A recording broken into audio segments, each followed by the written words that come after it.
Welcome back. This is still Sports Just right here on the Captain TV studios. Yes, it was a disappointing outing for the Super Eagles as they were held to a 2-0 draw against Saudi Arabia. It is now 15 international games, 0 wins, 7 draws and 8 losses for the Super Eagles. What a poor run of fun. Alright, I have two amazing gentlemen with me on the show today. I have the one and only Francis. Good afternoon. Welcome to Sports Good afternoon, dears. All right. I also have Coach Tebit Fred. Good afternoon, sir. Welcome to Sports. Good afternoon. Good afternoon. Now let's start with the Nigerian Super Eagles. I don't know where to start, but I expected more from them. Yeah, also the fact that Boniface is doing so well in Europe. Osimhen is also doing excellently well. Yeah. And before that game, there were news that the coach had invited Maduka Okoye back. In the goalkeeping session.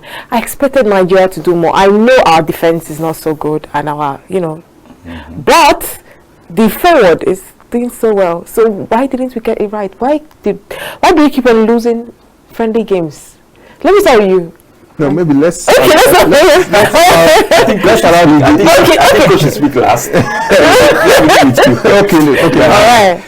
Okay. First of all, for me, I don't know why it feels like a surprise to Nigerians when we keep getting this kind of results from I don't want to say from the players, from the coach, because right before his appointment, some of us had voiced out our opinion about him.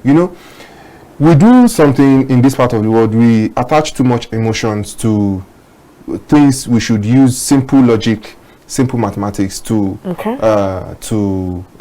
arrive at a definite answer. We hired Jose Peseiro because Jose Mourinho mentioned his name, because Jose Mourinho suggested him out of all the coaches that had good experience of African football. Okay. It's one thing to be a manager. It's another thing entirely to be a manager that knows African football. This man knows next to nothing about African football. All the clubs he had managed before coming to Nigeria was less than average, which is failure. So I don't understand why you want to.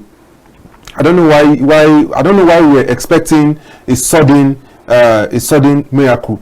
My second observation is Nigeria. Okay, according to the Nigerian Bureau of Statistics or Nigerian Populations Commission, we are about 220 million, right? So out of 220 million, Francis Uzoho is the best we can. Is the best we can produce as a goalkeeper. Okay. Out of 220 million, Okoye Maduka is the best. No, look at those days in the Super Eagles when we had the likes of Peter Rufai. Okay, let's say Peter Rufai. The days of Peter Rufai was even way back. We had Vincent Eyema. We had Dele Ayenuba. We had Dele Ayenuba, who was playing in Eyimba as at that time. Yeah. But whenever he's behind for Super Eagles, you can really tell if it is Vincent Eyema that is on the post or Dele Ayenuba. Yeah. So what exactly has happened? Look at our front line. Any team in the world with a good manager will be able to get something out of that team. Sure. And as a manager, as a coach, I don't know if I'm wrong. You may want to correct me. You're in line. There's no team anywhere in the world. I've never heard of any team in the world. No matter how strong they are, without a deficiency. Even the most dreaded squad. I mean the Barcelona 2009, the Barcelona 2019. They had a loophole. Yeah, sure. They had a loophole. Sure. The right wing forward, Gerard Piqué, was a liability at the back then. But what good coaches do, if you know that your defense and your goalkeeping department is not too good, is not too good. The only way out is to score as many goals as possible. Sure. Carlo Ancelotti is doing it at Real Madrid. He did that. Carlo Ancelotti, that was what he banked on all through his run in the Champions League, through to the Champions League last season. Their defense was very bad, but what they do is they make sure they keep scoring. They make sure they outscore you. Yeah. They make sure they outscore you. So I don't know. At this point, I am not blaming the players, because it is one thing to have a star-studded team. It is another thing for you to be able to mold the squad into a cohesive unit. All right. Yeah. Well, your words exactly. You said you are not surprised. I'm not. And we should not be surprised. But why are we the giants of Africa? I mean, we pride ourselves as that, so it should come as a shock to us when we cannot beat. I don't want to call them a small nation, but when we cannot beat Saudi Arabia. I don't want to call them a small nation. I call Saudi Arabia. They are the last team to have beaten Argentina. Yes, Saudi Arabia Defeated Argentina. And it was 2-1. Yes, 2-1. So they had to get at the back of the network. 2 goals against Lionel Messi, against world champions. No. I want to hear your thoughts on that. Well, to me, like you said, Nigeria is the giant of Africa. When it comes to football, Nigeria is not the giant of Africa At all. The giant of Africa when it comes to football is, I think it should be Egypt with 6 AFCON in their pocket. Definitely. Okay. Yeah, and then Nigeria happens to be within the top 5 because Nigeria has 4 AFCON. 3 actually. 3. Cameroon has 5, and then But what was there is we have to look at the grassroots of this thing, the root cause of this thing. Okay. I told you, in every country where the federation doesn't pay attention to the grassroots football, where talent begins, where you begin to identify and develop talent, I'll underline those words. You end up missing some of those things, because everybody who grows there grows from either from a charlatan, from these loopholes, from that one, and then it comes to be a conglomerate of players playing all those things. No. You need to have a foundation to build a house. Builders or bricklayers will tell you to build a house you need to have a solid foundation. Definitely. And most of those countries, you go to Egypt. I happen to play in Algeria, and Algeria is within the Maghreb region where Egypt finds itself. Herself.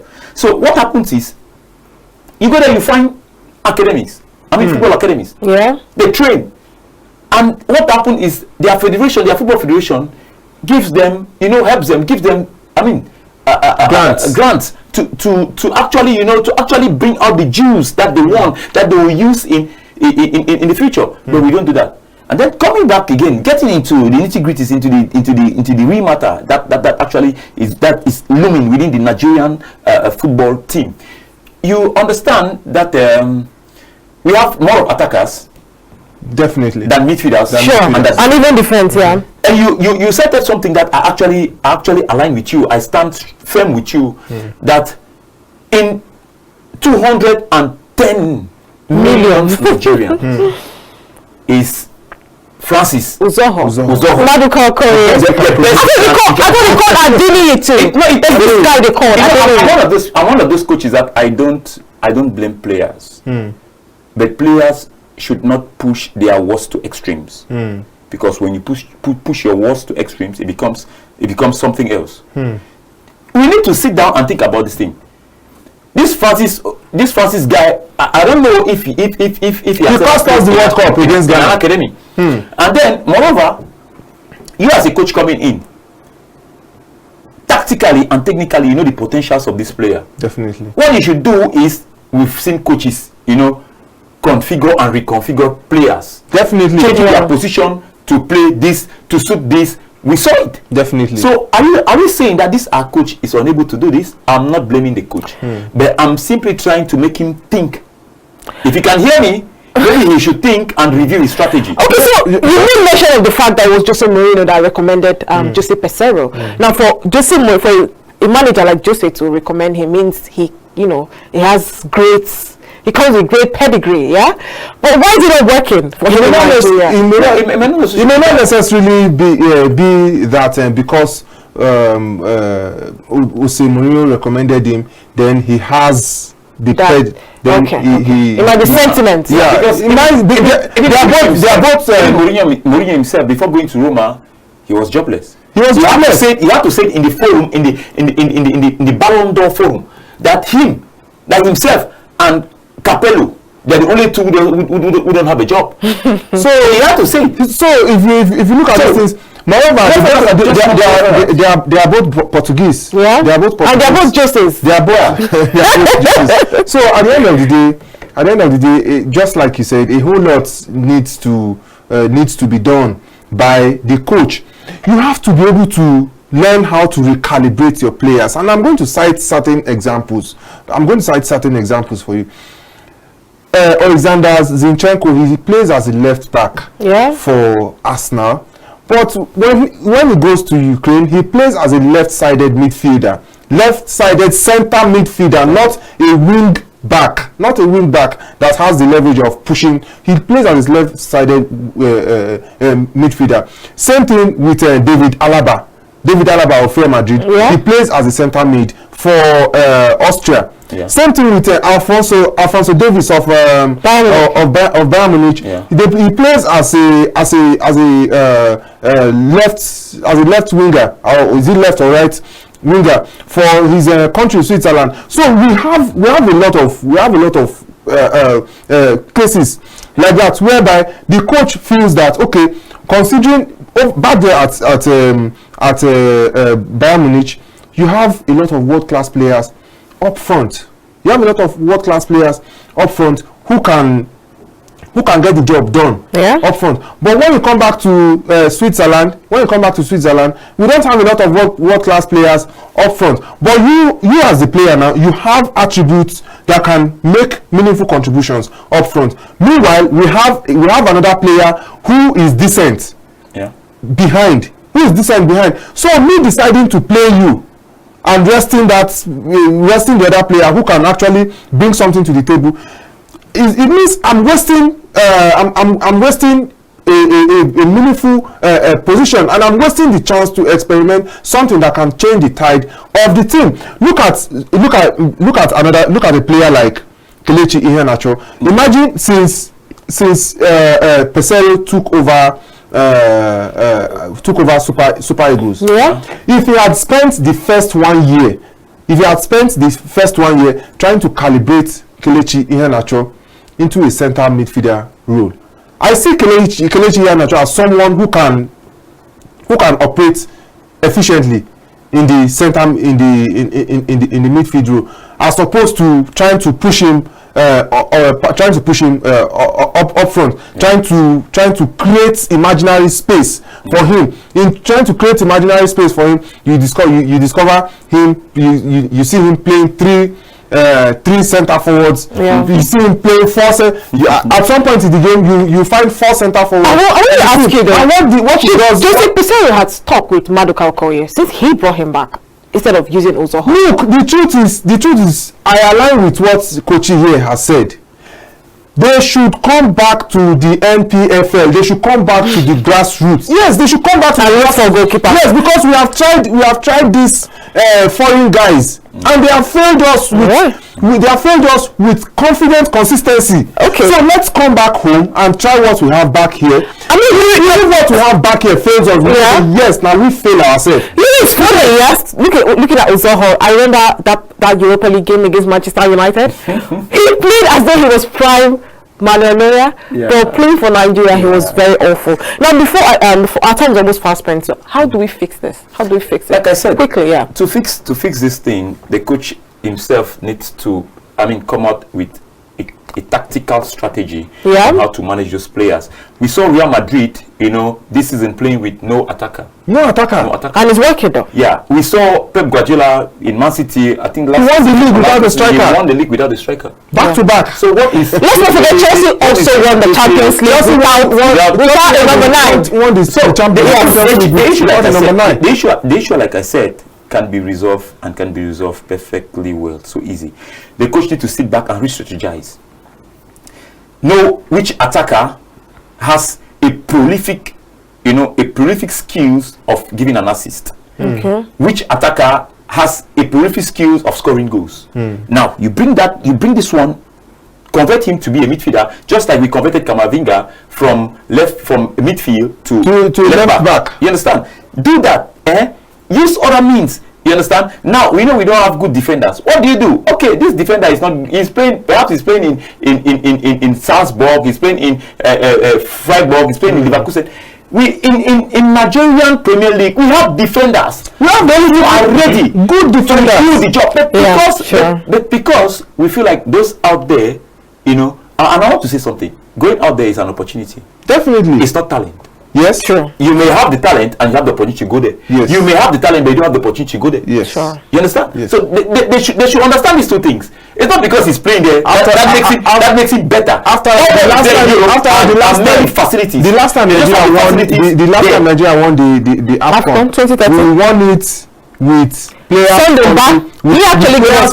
from the NPFL forming the base of the team. Sure. The best defender in that competition, Godfrey Obabona, was playing in Eimba before he went to the AFCON. So we can still do this again. We can still. I believe that we have if not because of the fees like Cruz, this NPFL people. I just can't. That's the reason why the NFF and the coaches are not taking them seriously. If they can put their house in order, if they can put their houses in order, I believe this problem in Super Eagles can be solved. Another issue to resolve this issue is we should stop bribery and corruption. I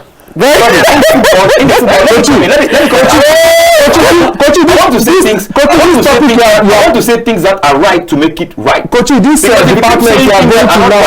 this thing will keep deteriorating. Anyways, I'll tell you this place we are going to, we can't finish talking about it. Let me just make my final thought. Okay, make your right player. The reason why Jose Peseiro is still sitting as the coach of Super Eagles right now is bribery and corruption. Anyways, before we go, Portugal honors Cristiano Ronaldo, who is the very first player to ever play 200 international games. Very well deserved. Very well. Good. So I'm going to ask a question before I let you guys go.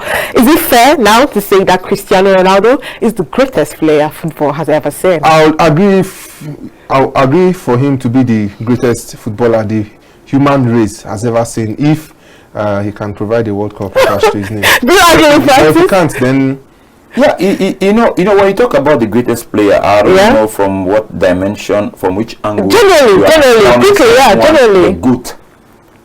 Because definitely we know to say this person is good, he must have proven himself good. To say you've gone through schools, that you've gone through the university, you must present something. I don't mean the one that was presented from Chicago, whatever. You know, you must present. That was an aside. Okay. Those things. Ronaldo has won trophies. Messi has won trophies. Like I said, there are two different players that happen to come at the same moment. Coach, I'll tell you very fast then. So, do you agree or not? Yes or no? Ronaldo is a good. All right, you heard it all. Messi is a goat. Cristiano Ronaldo is a goat. That's how we end our show for today. Thank you so much, Coach. Thank you so much, friends. It's always an amazing time with you guys. Let's do this again, same time, same station tomorrow. I remain dearest Tumba. Do have a wonderful day. Bye for now.